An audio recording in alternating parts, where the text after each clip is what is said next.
টুকু একদম কিনে তারপরে কবরটা দেয়া। এই যে এখানে দেখলে বুঝতে পারবেন, এই যে ভাঙার দাগ কিন্তু আছে শাবল দিয়ে, কিন্তু পারে নাই। এই কবর এতটাই মজবুত করে করা যে এখন পর্যন্ত যারাই এটা খোঁড়ার চেষ্টা করেছে তারা কিন্তু ব্যর্থ হয়েছে। কবরটি ভেঙে লুটপাটের চেষ্টা ইতিমধ্যে অনেকেই করেছে, তবে এদের মধ্যে উল্লেখযোগ্য একটি নাম হচ্ছে কাবেজ ডাকাত, কারণ তিনি ছিলেন বগুড়ার মধ্যে বেশ নামকরা ডাকাত। চুনসুকে ডালায় কাবেজ ডাকাত, মালার ডাকাত চুরি করে আসছিল, শ্রেণী মার শ্রেণী উঠতে ওঠে, চুরি করতে পারে না। কবর অনেক মজবুত, কেউ ভাঙতে পারবে না। ওই সবল টবর শ্রেণী টেনি দিয়ে ভাঙার চেষ্টা করছিল, কিন্তু ওই কবরটা ভাঙতে পারেনি। ডাকাতেরা তো ভাঙচুর করতে আসছিল, ওরা পারেনি ভাঙতে। এত এত কবরের মাঝে এই কবরটির গল্প কাহিনী সব কিছুই আলাদা, এবং এই কবরটাই কিন্তু ইতিহাস গড়েছে বাংলাদেশের বুকে, পুরা বগুড়ার বুকে।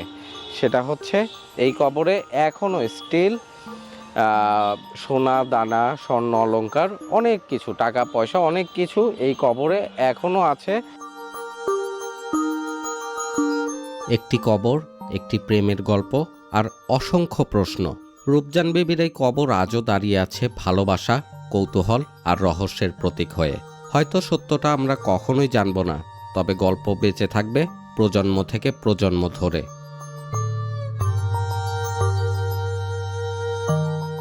ইনি ছিল মুসলমানের একটা মেয়ে, আর বিয়ে হয়েছিল ইংরেজের সাথে। তো যখন আর বাচ্চা হবার লাগে, তো বাচ্চা হওয়ার জন্য নিয়ে গেছিলো কলকাতায়। কলকাতায় যায় মারা যায়। মারা যাওয়ার পরে এখানে নিয়ে এসে দাফন করে, যেহেতু ওই মুসলমান আর ওই ছিল ইংরেজ। কিন্তু তারপরে যখন দাফন করে, দাফন করার পরে ডাকাতের এক গ্রুপ এসে ভাঙার জন্য বহুত চেষ্টা করছে, কিন্তু ভাঙতে পারেনি।